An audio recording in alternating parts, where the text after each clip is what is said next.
Yeah, I have, Brittany, and right now we're in the Goose Hollow neighborhood. I can tell you these streets are still very icy, packed with snow in spots. In fact, a street closed sign was up right here until just moments ago, and a security guard took it down. But I can tell you it is still a very dicey situation out here, and really it is all over Portland.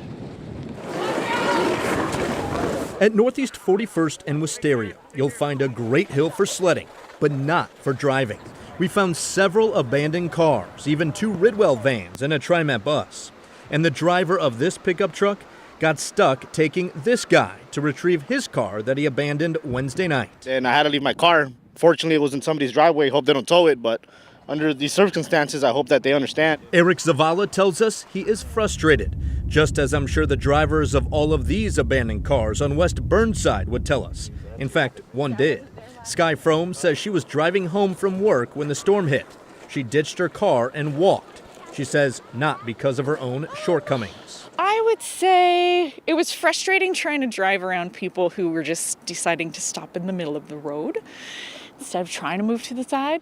All right, here's another snapshot of what's happening in Portland. You'll notice the TriMet bus behind me. It's on the on-ramp from Everett to the Steel Bridge. It can't go anywhere, and here's why.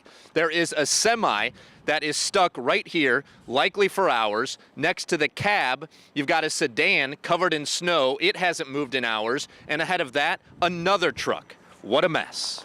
We had hoped to ask PBOT officials about the mess, but nobody got back to us for an interview. A spokesperson for the agency did appear on our morning show, and here's what he had to say about the storm and cleanup. So just getting to the yard here to get in a snowplow has been a challenge for folks. So it is really just challenging conditions out there. It's going to take us a while to get out of this. In all likelihood, it will, but PBOT is making some progress. This is North Interstate, and it's passable. A far cry from the scene at Northeast 41st and Wisteria, where Eric Zavala is preparing for life without a car. I probably won't see it till Monday, maybe, if that. All right, the city commissioner who oversees PBOT is Mingus Mapps, and he released a statement calling the storm historic. He says that PBOT deployed plows, de-icers, and other vehicles with the focus being main arterials and emergency routes. He says abandoned vehicles will be subject to tows and tow fees, but he's asking PBOT not to issue fines for abandoned vehicles. Let's send it back to you.